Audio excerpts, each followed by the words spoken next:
My self doctor M के Saxena.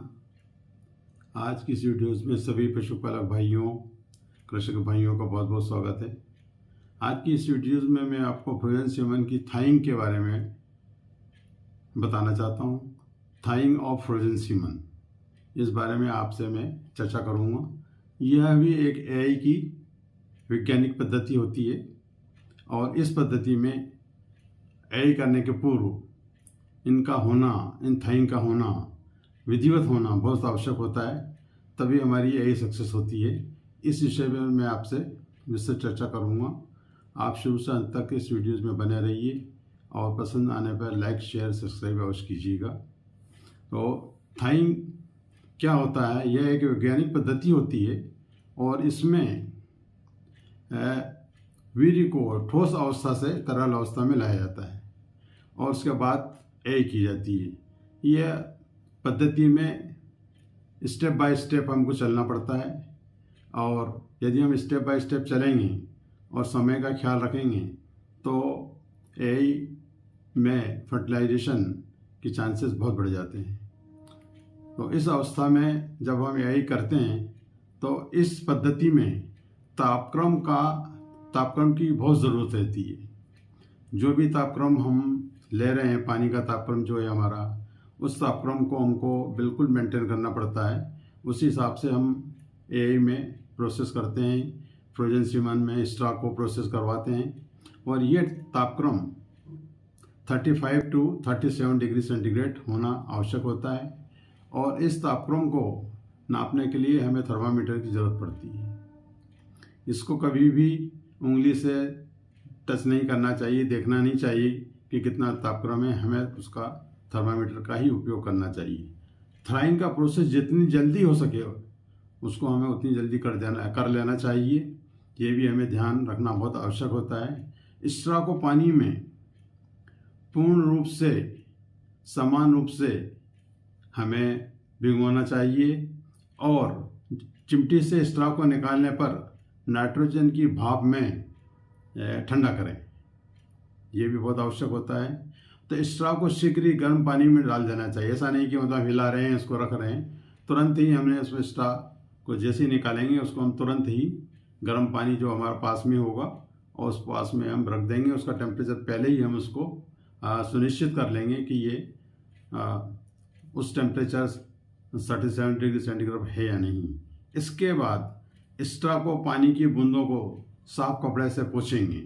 15 second के बाद, 15 से 20 सेकंड के बाद स्ट्रॉ को निकालेंगे पानी से और साफ कपड़े से उसको हम साफ और स्वच्छ कपड़े से पोंछेंगे। स्ट्रॉ के हवा के बुलबुले को यदि उसमें बुलबुला है तो उसको झटक के हमें एक तरफ ला देंगे, एक तरफ कर देंगे, मिक्स कर देंगे, जिससे कि हमको थाइंग एआई करने में किसी प्रकार की परेशानी ना हो और हम इसको आसानी से कर सकें। इसके अलावा थाइंग वाले गर्म पानी में इसको स्ट्रॉ को सीधा रखना चाहिए। गर्म पानी में हम जब इसमें रख रहे हैं तो इसको बिल्कुल सीधा रखना चाहिए, एक सरीका बिल्कुल समान रूप से। इसमें मतलब जो भी होगा फ्रोजन सीमन जो स्ट्रॉ है वो लिक्विफाई हो जाती है। इसके अलावा स्ट्रॉ को गर्म पानी में निकाल कर स्वच्छ और साफ कपड़े से पोंछें।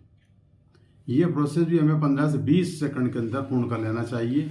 इसका हमें विशेष ख्याल रखना चाहिए। इसके अलावा स्ट्रॉ को झटका देकर बुलबुलों को सेट करें।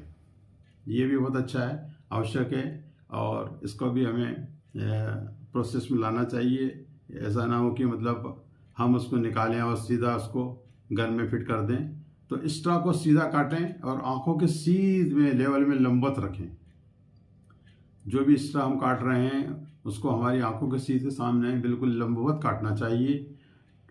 ठंड, यदि गन को ठंडी है तो हमको उसको रगड़ कर गर्म करना चाहिए। यह भी बहुत आवश्यक है कि इसे जैसे भी हम उसका प्रयोग कर रहे हैं तो उसको हमें रगड़ कर गर्म कर लें। स्ट्रॉ को एआई गन में सेट करें तथा लॉक करें। ये भी ज़रूरी है कि लॉक करना बहुत ज़रूरी है। सेट कर दिया, लॉक नहीं किया तो हमें उसको लॉक करें। तो थाइंग के बाद 15 मिनट के अंदर एआई का कार्य हो जाना चाहिए। ये भी एक ज़रूरी कि 15 मिनट के अंदर हम पूरी एआई को तुरंत कर लें।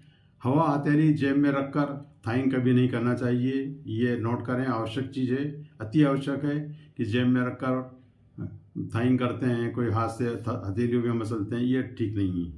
थाइंग का बर्तन लिक्विड नाइट्रोजन के समीप ही होना चाहिए। ये भी बहुत ज़रूरी है कि लिक्विड नाइट्रोजन से निकालने के बाद उसको हम इधर उधर रख रहे हैं, वो भी गलत है।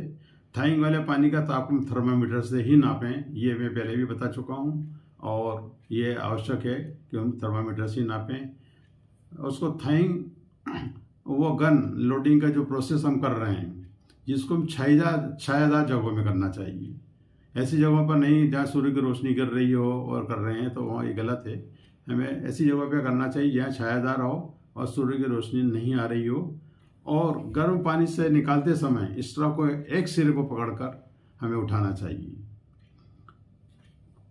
जिससे कि किसी प्रकार का उसमें तापक्रम का हेरफेर न हो, इसका भी हमें ध्यान रखना चाहिए। इसके बाद गन को लोड करें, लॉक करें, और जितनी जल्दी हो सके हमें कर देना चाहिए। और यही यदि प्रोसेस हम यदि करते हैं तो निश्चित ही हमको एआई में सक्सेस मिलेगी और हमारा कार्य जो है एआई का वो पूर्ण होगा, और उसमें हमको चांसेस किसी प्रकार के ये नहीं रहेंगे कि हमने किया और हमको सक्सेस मिली। तो इसका ध्यान रखिए। तो आज की इस वीडियोस में सिर्फ इतना ही। आगे की वीडियोस में मैं आपको इसके प्रोसेस के बारे में कैसे ये आगे हम इसको करेंगे, प्रोसेस करेंगे, उस बारे में मैं आपसे चर्चा करूँगा। आपको ये वीडियो पसंद आने पर लाइक, शेयर, सब्सक्राइब कीजिए, बेल आइकन का बटन दबाइए। धन्यवाद।